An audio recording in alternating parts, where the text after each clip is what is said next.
Labdien, hello, dobry dzień, hyvä päivä, at least a bit, guten Tag, yeah, Finnish is not so easy for me. A very warm welcome to our conversation, Democracy and the Polarization Trap, How to Escape. Our session will be in English, but translation is possible. Labdien, leit mi lutsamu so saruna demokratia polarizacija sladzda, ka iskljut. Saruna būs angļu valodā, bet tulkojums latviešu valodā ir pieejams tiem, kas nepieciešams tulkojums ir pieejams austiņās un mūsu brīvprātīgi jums dotos. So, polarization in our society. Let's start with the polarization in the audience here. So the first task for you is find somebody near to you with whom you have a completely opposite opinion, at least on one thing that is important for you. It might be food, it might be music, it might be pets or reading. So, atrodiet auditoria cilvēku, kura jums ir pilnīgi pretējais viedoklis vismaz par vienu jums svarīgu jautājumu. Tas var ievērt ļoti ikdienišķas lietas, piemēram, ēdiņus, maizīvniekus lasīšanu un tā tālāk. So, lūdzu, jums būs 2 minūtes, 2 minutes. Go around, ask somebody and find a disagreement, please.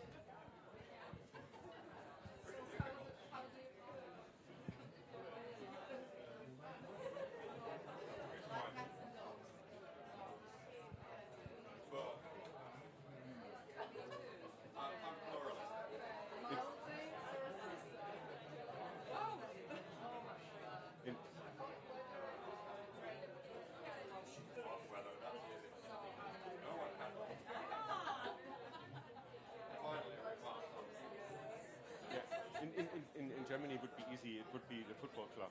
Yeah, exactly. Very easy.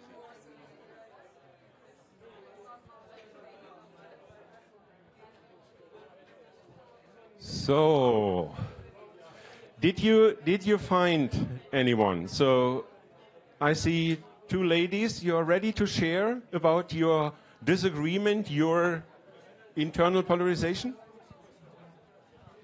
We had a wide discussion about this, and we found out that my friend here likes cold beetroot soup, and I don't. So this is... But you still keep sitting by each other, side by side. Anybody else who has a disagreement? Yes, that was pretty easy. We found in the first sentence that I think that people shouldn't have any pets at home. So, and that's what disagreement. Okay. And the last disagreement, we had already pets. Somebody else who wants to share? Okay, let's start with 2. This is also a good number. Because we have a lot of exciting speakers today from 3 countries. And I would like to introduce our speakers to you. The first from the very right, from Finland. Tuukka Ylä-Anttila, a sociologist who has studied threats to free and open democracy, such as populism, polarization, and disinformation. And your work is based on the idea of pluralism. Democracy should not try to reach any permanent consensus in any issue, but rather respect differences and try to fit together a plurality of opinions. So a very warm applause to Tuukka.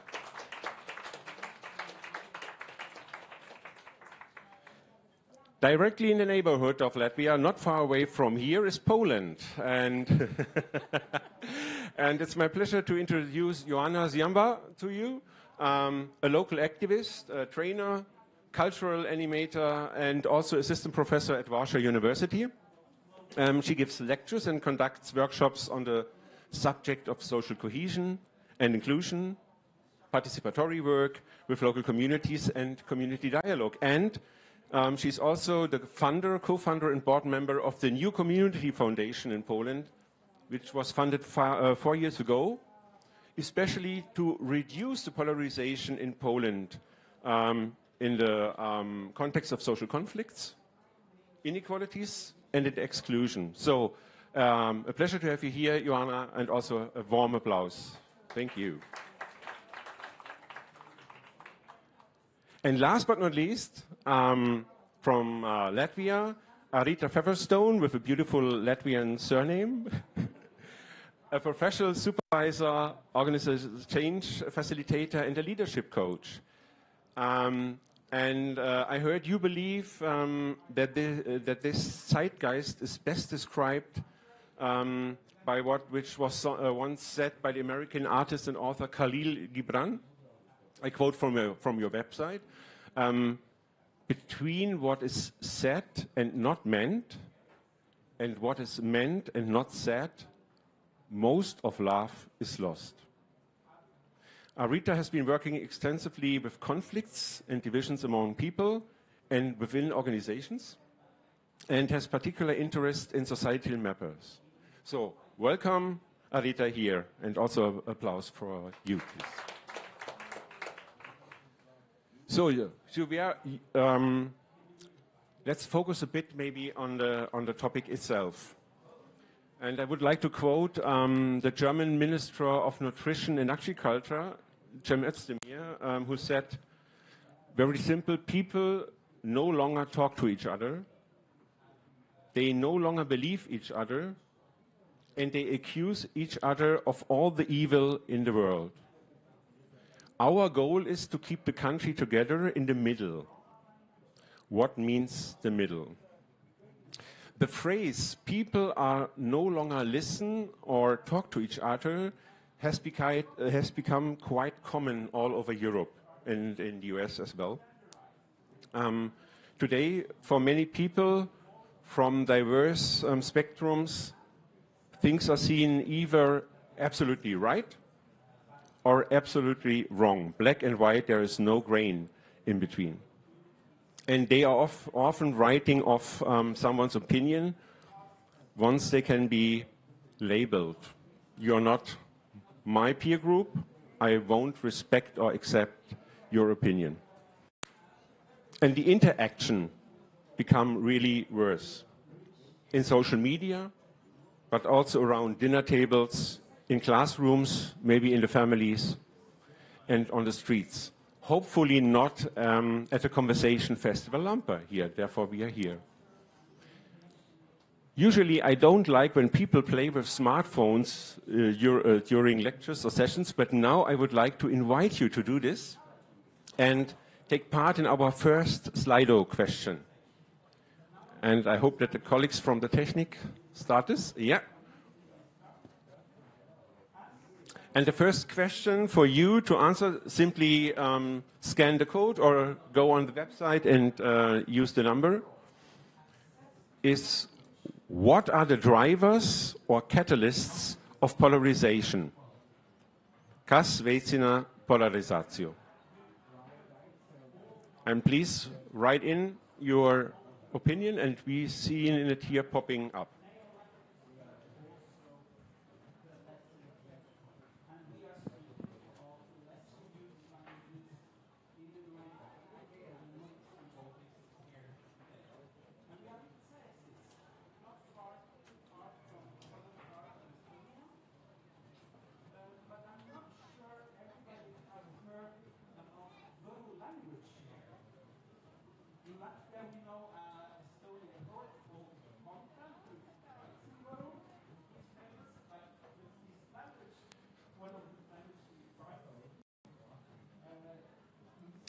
So it's quite interesting that we have also a high diversity of answers. And the only one which is mentioned several times is disinformation.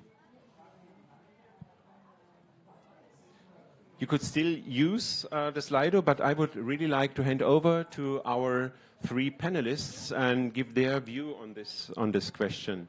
Arita, I would really love to start with you. Why has it become so difficult to talk and uphold a conversation in a, let's call it, civil manner? Yeah, I would like to start with an old joke. What's the difference between pessimist and optimist? the pessimist says it can't get any worse. And an optimist says, yes, it can. So I don't think that we as humans have changed in terms of how we process fear and how we do us versus them. Carl Gustav Jung already decades ago said that the world hangs on a very thin thread, which is a human psyche. And nowadays, biologist and behavioral scientist Robert Sapolsky talks a lot about this mechanism of us versus them. It's a faulty mechanism and it still exists. So I don't think that we have changed as humans. What has changed indeed is the environment of media, the living in the bubbles, the way the globalization brought up opportunities by globalization to meet and be and form, and the questions of identity that had never been on the table before. But as humans, biologically, we haven't really changed. We just face entirely new situation that we have to learn to live with. That would be my answer. So you think it's a result of an ongoing learning process we have in society, but maybe it's forced also by the new availability of access to express your opinion, for example, social media. And yes, yes. Okay, thank you. And Joanna, I would like to ask you, what do you think are the root causes for the hardening of our opinions? Yeah, because when I reject a different opinion, it makes me harder, or my opinion harder in the argumentation, and also the disregard for other points of view. So let me start with the idea of polarization itself, because for me, and from my insight, I work as a facilitator of so-called community dialogues. I also run training of good conversations in New Community Foundation. And my insight after all these dialogues is that the polarization is not rooted in the intellectual level, but mostly in our emotions, so-called affective polarization. And I would like to make, for our conversation, to make this little difference between those two, because ideological polarization is the differences between our opinions, which we declare that they are like, such as we declare them. But affective polarization is difference between attitudes to people with opposing views. And we work mostly on this affective level of polarization. And relating to your question, I can say that the biggest pain of social polarization, that we have to be hidden with our not only opinions but also with or maybe it is more important that we hide our beliefs, our values. We are afraid to share our needs. So it makes us not heard, not recognized with all the values and beliefs we have inside. So I think what is the biggest challenge for us is this finding the ways to recognize each other. And to recognize others, we have to hear their beliefs, their opinions, and their needs. Thank you. And maybe in reflection to what Arita mentioned, which gave, I think you gave us a positive picture, because it always have been in this way, and it's a development of also our human society and society questions. I would like to ask you, at least I have the personal impression that, and I'm already more than 50 years old, that discourses became harder. There are more exclusion towards other opinion. Maybe this is a wrong personal impression, but I see development in a very wrong direction. Would you agree or disagree and say, no, it's only the ordinary development of a society? Just to give you a notion of community dialogue, I would refer to debate and discussion as a very argument-orientated conversation. So I think we have in public sphere, in public discourse, we have too much argument-driven debates. And as our experience shows, they rather increase polarization. And it's really difficult to talk if in the end of the conversation you know that somebody has to be the winner and somebody has to be the loser of this conversation. So I think the first and most important factor for these difficulties in communication is that we concentrate on who is wrong and who is right. Mm-hmm. That is why we promote social dialogue and the conversation based on the dialogue as a way out from this kind of logic of right and wrong. Tuukka, as the scientists from Helsinki University, we have at least two clear favorites here in the Slido questionnaire: social networks and disinformation. With your research, would you agree that these are the thrivers for this polarization? And after all, the question also, why this siloization of debates, the fracturing in the social fabric, and the loss of a common ground could be a threat to democracy? Well, my guess was that social media would probably be the biggest word here. And yes, social networks, it seems to be. I fully agree that it is one of the big drivers. What is less well understood is the mechanism how social networks or social media actually accelerates polarization. Many people feel that it's the idea of bubbles, which was already mentioned, that does have some truth to it as well, that some people can enclose themselves in bubbles of like-minded people and never talk to people whom they disagree with. But there's actually some new, very good research by, for example, Christopher Bale, an American sociologist, who has this hypothesis that has also been shown to, at least to some extent, be true, that social media also, you get to see opinions and arguments by people who you disagree with very strongly, but in a way that does not foster any useful or fruitful dialogue. So when you see opinions that are very strong and very opposite to your own opinions, it doesn't really help you understand the other person if you're not actually having a proper discussion with them. So it's not just that people are able to wrap themselves in a bubble, it's also a problem that you see people who you feel have absolutely the most disgusting, despicable opinions that you don't agree with at all, and you don't really have an actual conversational face-to-face connection with them. And this is the logic, of course, of social media, because clicks make money, and this logic is also spreading to mainstream media or traditional media. Newspapers have also, they have to write articles that people click on and that people spend time on and that people share.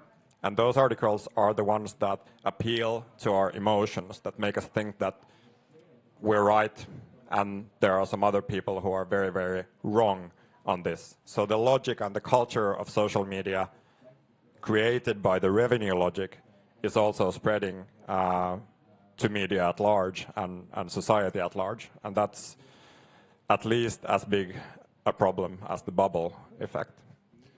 But this also means that we adapt this behavior from the social media bubbles also into our ordinary life and the direct conversation.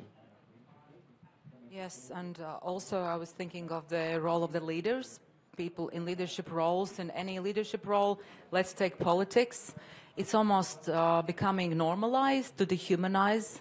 I'm just thinking one of the, the examples that is in my mind, it was 2018, I think.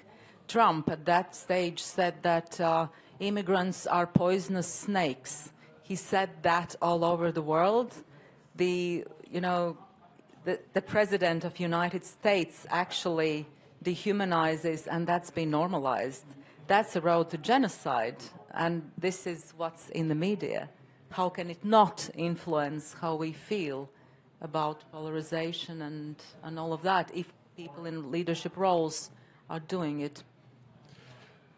And I also ask a second question to you. Why could be, or what is the threat for democracy in this? And I would like, during your answer, to hand it over also to you to answer on this question. And the second Slido, please take again your smartphones. I promise it will be the last time when I ask you, except you want to make picture and post it on social media, hashtag LAMPA 2024. And we have a second question on Slido. What dangers does polarization bring to democracy?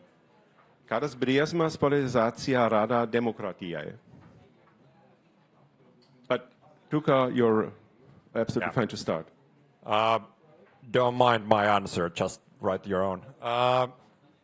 I think one of the biggest dangers of polarization, this idea comes from an American philosopher called Robert Tallis, who has this wonderful book called Overdoing Democracy, how to put politics in its place.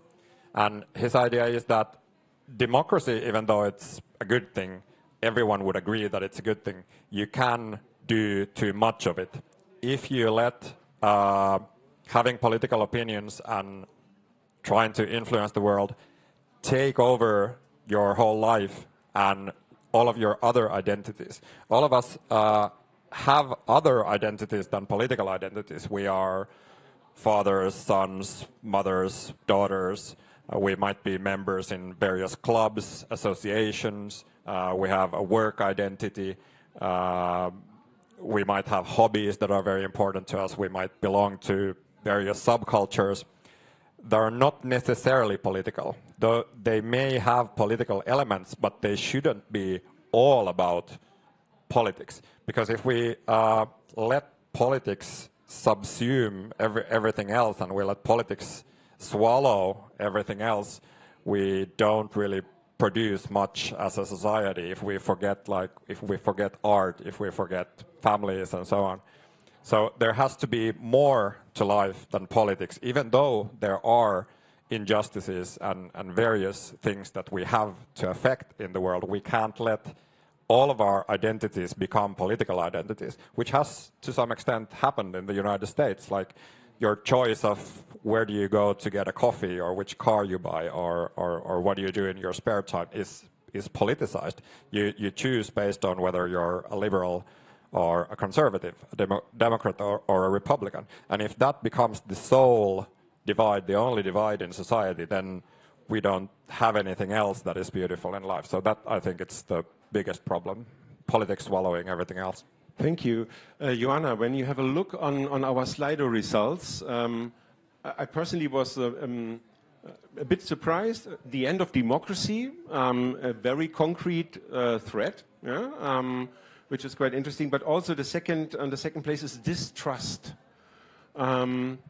Any reflections from your side on the results? War, I think, is something very close to the Russian aggression borderline. Understandable in Latvia? Yes, but also violence, maybe violence within democracies. I think, first of all, I think that we are struggling with the similar circumstances in our countries in terms of the fear of war and the immigration crisis. And I think these are the debates in Poland, which are nowadays the most polarizing our society. But I think and I can see that distrust is the most important factor which can ruin democracy in our countries. But at the same time, I am thinking about overusing the word polarization, the word democracy, and we put all the knowledge in public discourse. We believe our politicians, experts, academics, and we listen to all these discussions, and it's a kind of social learning. As a society, we are modeled by this language. And I think what is maybe more about our next questions about way out, but I think we shouldn't overuse this expertise language. And maybe for democracy, even if we see all the factors which are really danger for our democracies, we also should see this danger in a very small things which are happening in our everyday lives, because democracy, in fact, is a set of culture and social practices. It's not the discourse, it's not the political system, it's a way of life, the set of beliefs. So I think what is danger is that we don't find this connection between our personal life and the democracy itself. So I think this is the task, the huge challenge, to bring democracy into everyday life, and maybe even stop overusing this word democracy and find other words which are the essence of democracy in local life, in everyday life. I agree with you, especially regarding polarization. I think democracy needs polarization. Yeah. The question is if there's too much. But you already mentioned a bit Poland. I really would like the opportunity with you from your three countries to have a short deep dive in your countries, because I would like to quote a famous author. I will later call his name. All happy families are alike. Each unhappy family is unhappy on its own. Do you know this sentence? It's a very famous sentence. It's the beginning of one of the most famous books in the world. It's Anna Karenina, and the author is Leo Tolstoy. And I know that's already sometimes challenging to quote Tolstoy nowadays, because due to War and Peace, he is called a groundbreaker for the Russian imperialism at the moment. So let's have some views into our countries, and I would like to start again with Poland, maybe the most, in our view, the most polarized country in the last years. Could you tell us something about the themes, the topics you had, and maybe also the first steps out of this trap? Yes, as I said, there is a huge fear of war, and the context of immigration legislation is very important at the moment in Poland. But I would like to refer to the very recent research on polarization in Poland, because we got used to use this 0-1 division, like we have that our country is divided into two countries, in fact, and the elections showed that very well. But at the same time, the recent research made by More in Common Poland showed that people in Poland, Poles, are exhausted by this polarization discourse, and that when you go further and deeper, you can see that they showed that people in Poland are divided into 8 different groups of citizens, and the divisions are not only political, and so they called the report the exhausted community.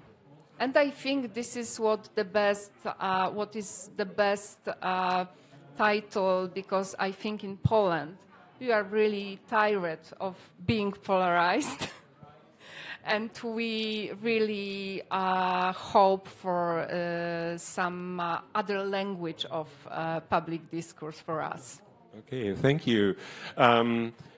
a country which seems not to be so polarized is Latvia, by the way, Arita.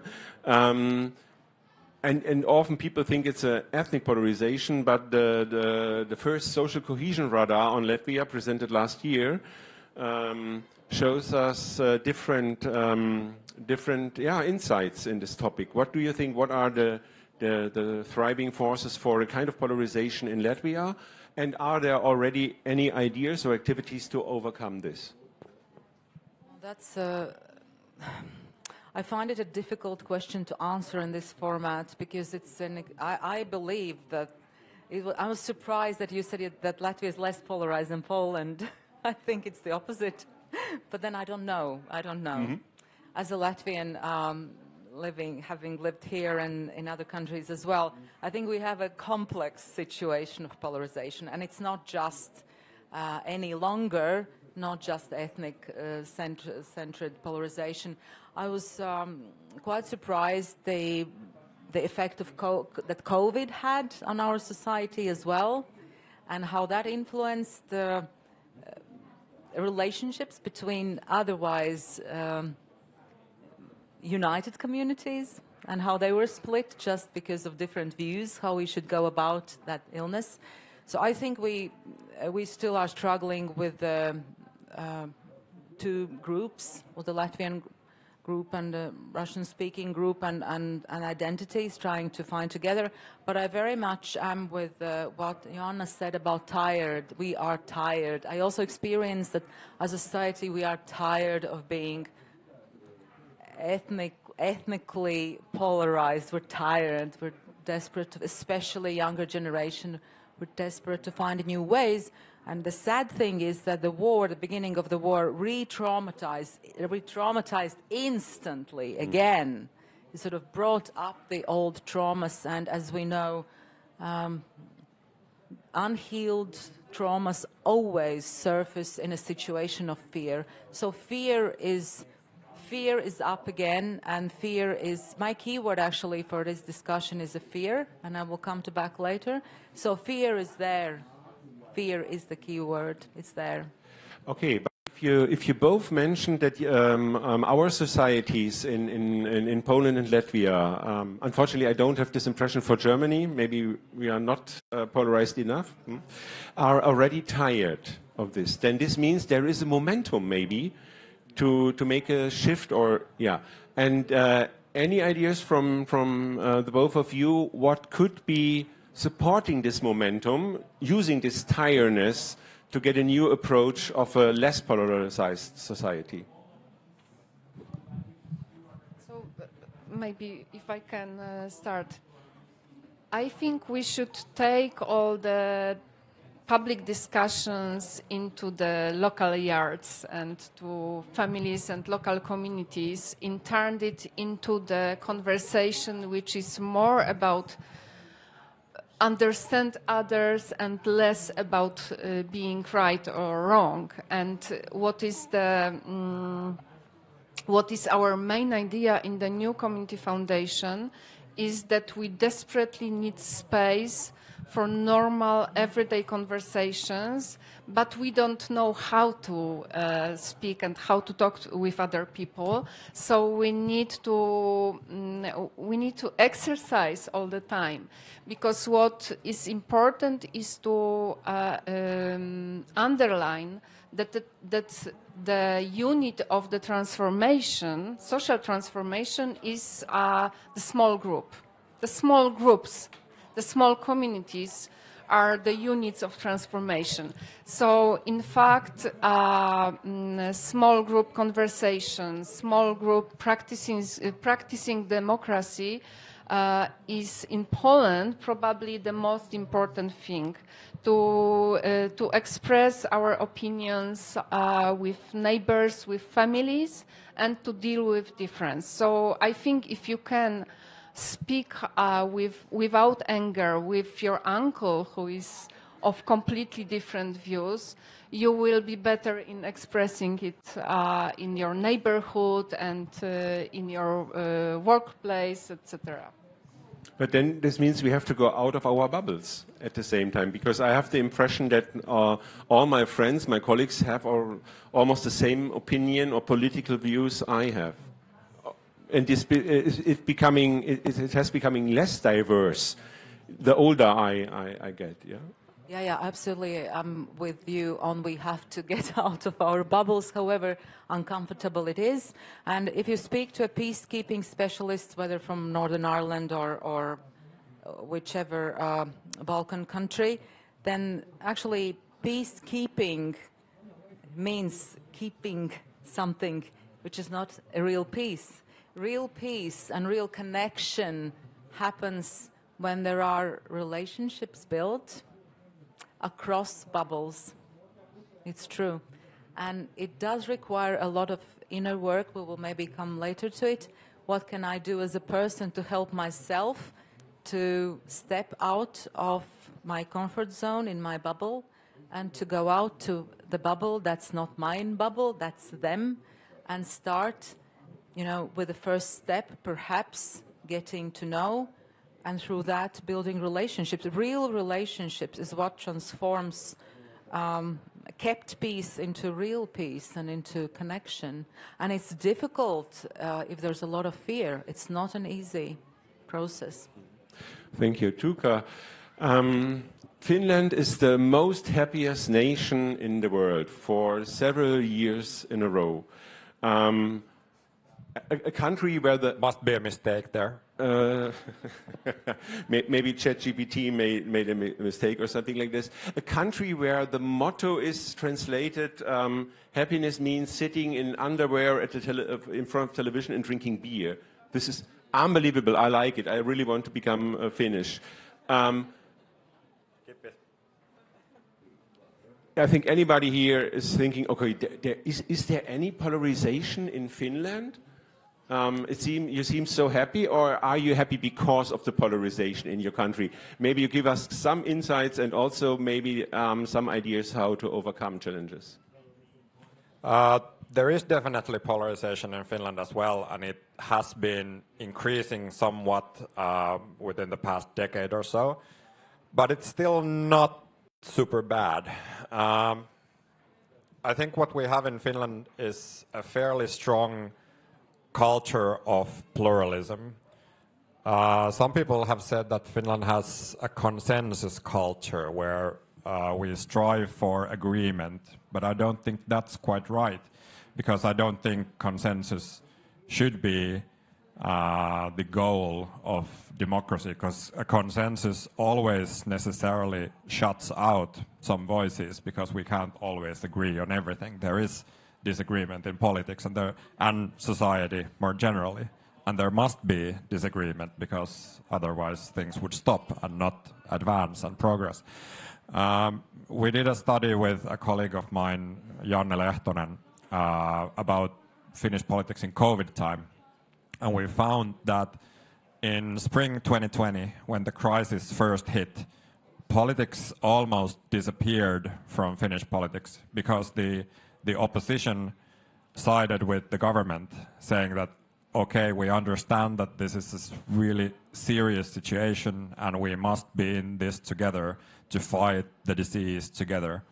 And a common enemy is, of course, a good way of reducing polarization, but it might not be what we want in case it's a disease or a war or a conflict. But after this period of reduced polarization, and actually it reduced so much that politics almost disappeared, because opposition started agreeing with the government about everything. Once the acute crisis passed, Finnish politics was able to move towards pluralism again. We had differing voices, we had conflicts, we had some also fairly radical demonstrations against the COVID restrictions and anti-vaccination movements and so on. But still somehow the culture of pluralism managed to pop up again, so that the society was able to include opinions, differing opinions, and managed to make decisions and come to solutions. And the thing about culture is that it's very, very difficult to change and slow to build, as we know. Culture only comes from habits, and habits only come from repeated action. So you, Arita and Joanna, were discussing grassroots democracy of various kinds. Those are the kinds of actions that build pluralist democratic culture very, very slowly. Each and every action of acting with local associations, clubs, neighborhoods, whatever, builds this culture of cooperation and adds this one little block into this culture of pluralism that can incorporate multiple voices. It takes a long time to build, and once it's broken, it takes a long time to build again, but every action helps. Before I hand over also to the audience to comment and ask questions and to be involved also beyond Slido anonymous questions, I would like to ask our three panelists a question regarding which democratic skills are needed. We talked about the culture of debate, and for this culture of debate we need several democratic skills. This is also a main principle of the work at the Bosch Foundation, where I'm from Germany. Skills like the tolerance of ambiguity, just to give you an example, but also media skills. What do you think for this culture of debate, which are the most important skills and how to develop them? So it's not very easy to develop these skills if you don't have good examples in public discourse.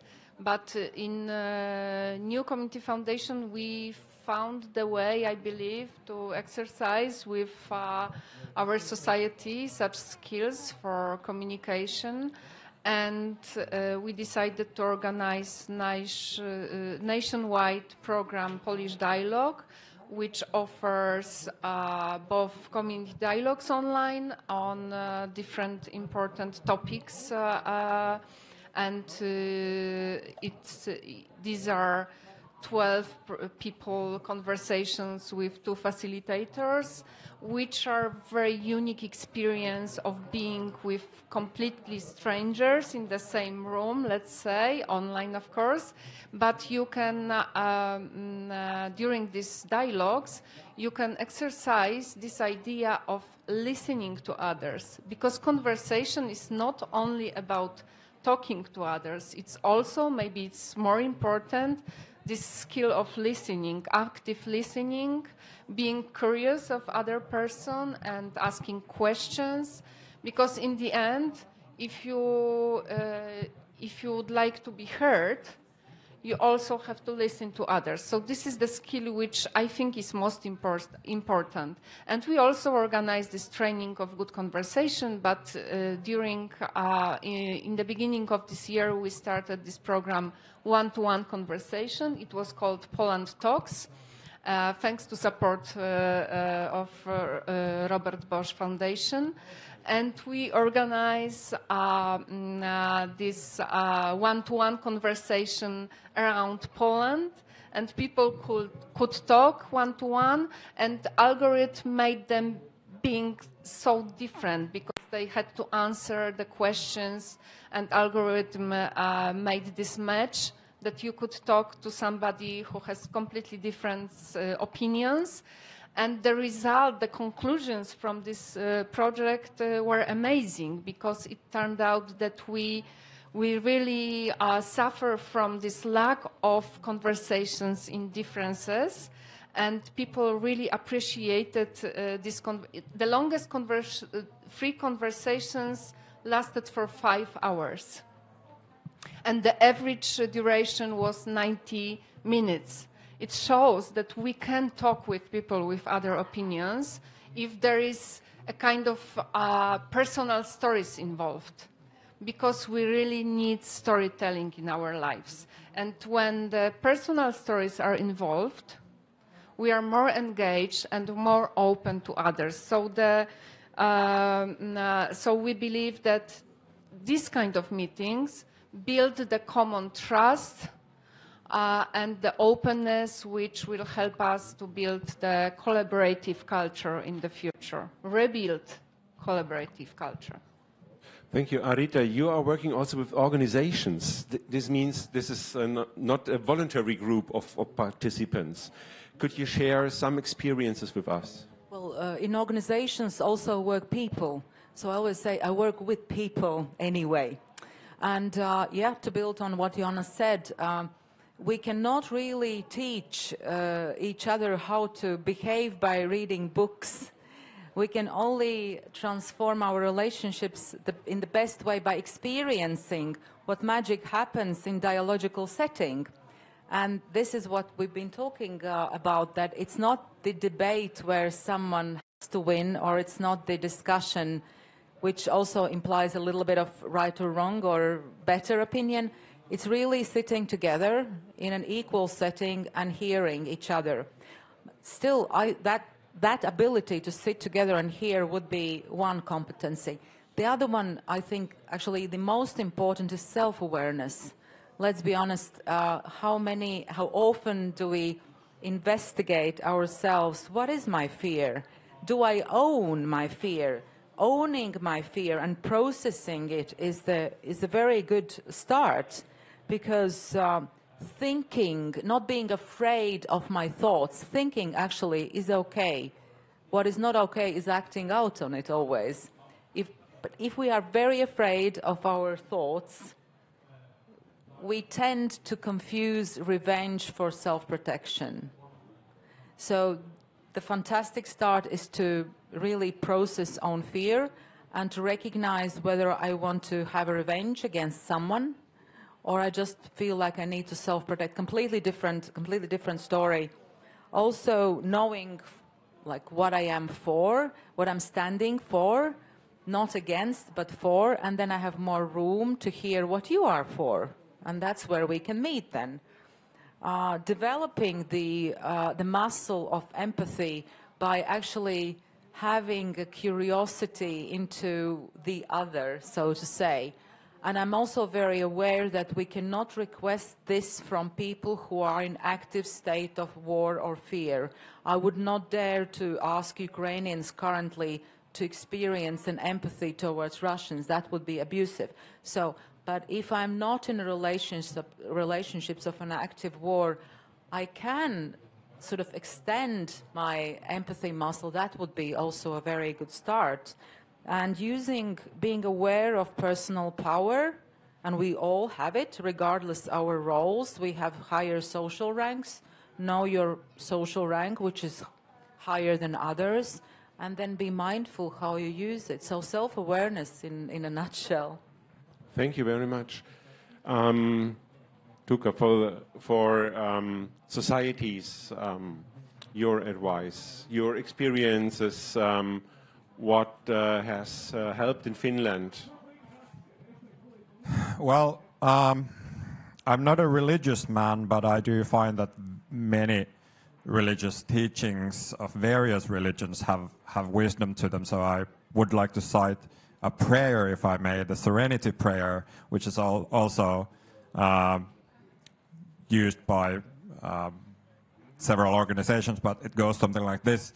God, give me the serenity to accept what I cannot change, the courage to change what I can, and the wisdom to know the difference. This idea is also present in Stoic philosophy, various other cultures, and I think it's very important for democratic life as well. If we don't have the wisdom to know the difference between things we can and cannot change, we become paralyzed. We become anxious of all the things that should be changed, and then we are not useful as activists or citizens or whatever, and we don't enjoy our lives. So we have to pick our battles. That's another way of saying it. We have to choose our battles. that this is also what you said, Arita, that we have to choose the things that are important to us and learn to push other things into the background. I think that's very important on a personal level. I don't know if Finnish society is good at this or not, but that's just my idea of how we can personally relate to political conflicts. Thank you. Joanna? Yes, I would like to add something since we are talking from this personal perspective, that we have many testimonials from our dialogues, because we ask people to share with us what was this experience for them, to meet others and to be heard and to recognize the others with their beliefs and needs. And one of the most often repeated phrases is this conversation, this dialogue gave me hope. And I think that hope is the real factor which helps us to defend democracy and practice democracy. And this hope comes from the fact that during the dialogue, groups takes responsibility for this communication. We support them, but we don't conduct, we don't trade them. They take this responsibility to behave in certain way during the dialogue. So I think this hope. And the second thought, I think that social media can take this positive role in fighting with polarization, because we can create positive trend of going out from our bubbles. And that is why in our projects, especially in Poland Talks project, we had a huge social campaign with personal testimonials and personal stories, how people can overcome divisions and how they can live together apart from the fact that they are so different in local communities, in families, in neighborhoods. So I think this social trend would be really nice, that we promote and we model this idea of going out from the bubble, and especially among young people. Great, thank you. So now we are all getting closer because of the rain. So sometimes we have external factors to come to a more private dialogue situation. We really would like to invite you for the remaining minutes to make some comments, ask questions. And for this we have this beautiful LAMPA mic. And so who first wants to ask a question, makes a comment?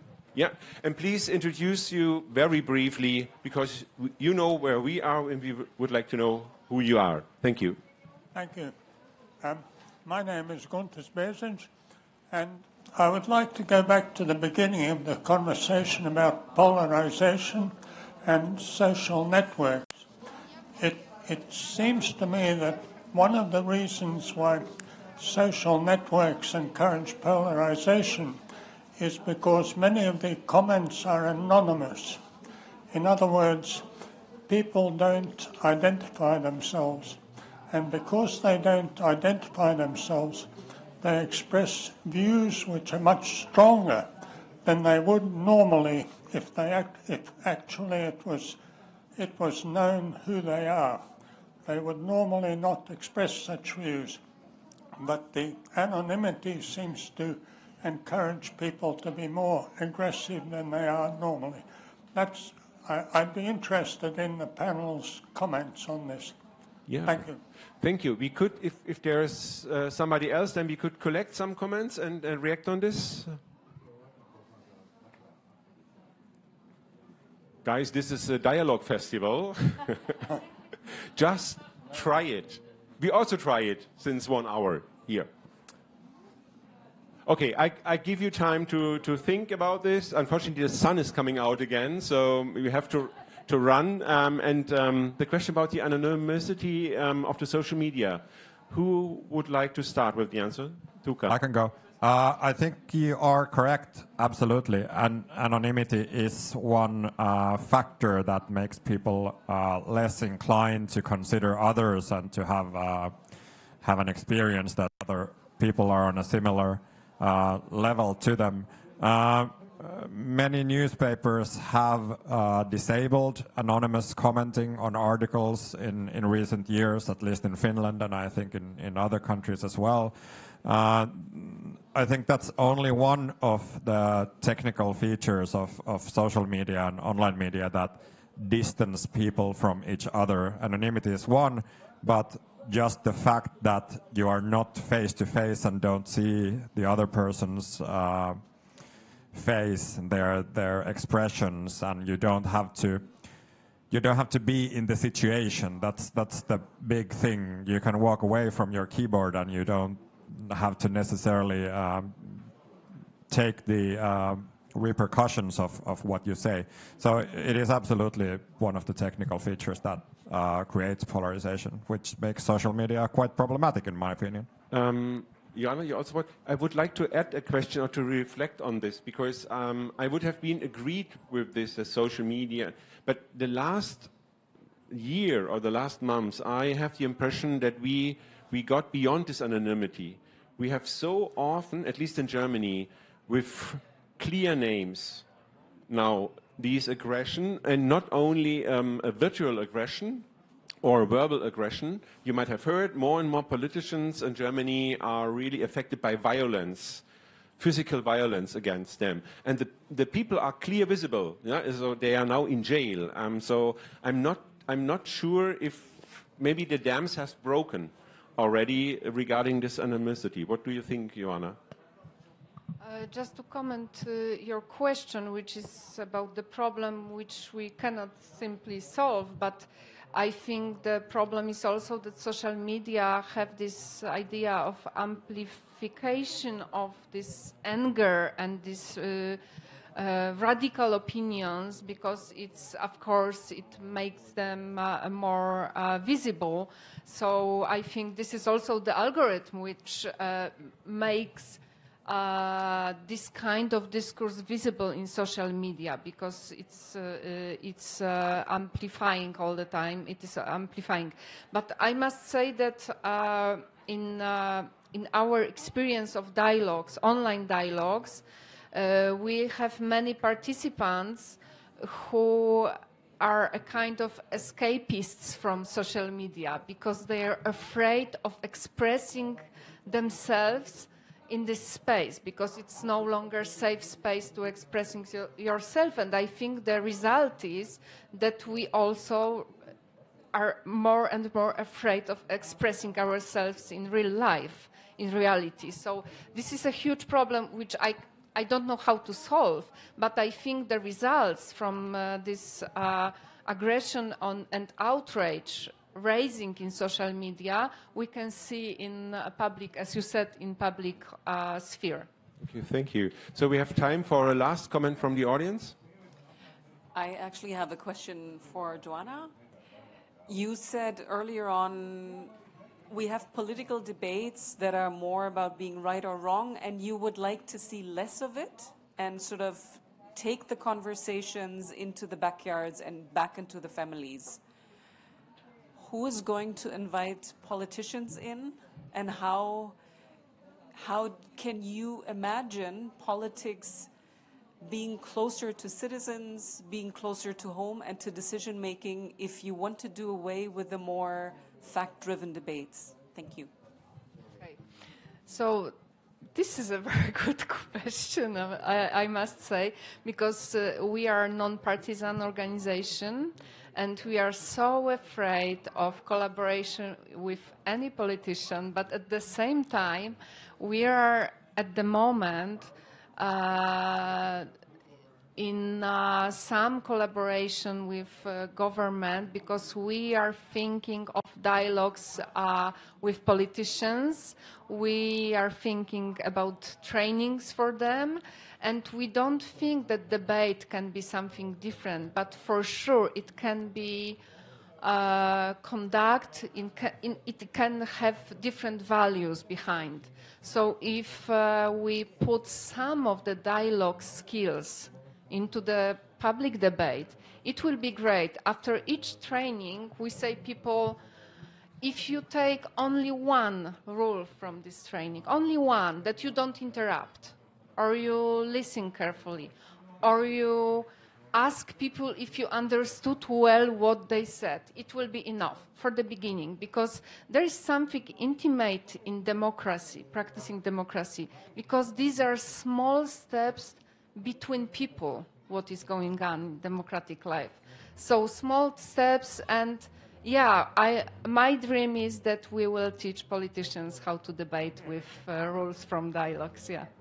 Okay, so time is already running out, and the organizers hired me as a German to be punctual at the very end. This is the only reason why I'm here. I will start with a thank you and give a last question to the three panelists. But first of all, really, Lias Baldies, Kitos Palion, Dziękuję bardzo. Vielen Dank. Thank you to our three panelists. And a very last question, some advice. So, Arita, for the people here, how to use the festival for our topic? Just use it. This was, just use it. 3 words, perfect. This is excellent. Joanna, what to do going home in your family, to the audience? Smile more to other people. And Tuukka, is it really adaptable also for Latvians to drink beer in front of a television in underwear? Absolutely. Great. Yes. Thank you very much. Thank you for your participation, and yeah, stay in discourses. And thank you for great chairing this panel. Yes, thank you to the audience as well. Thank you.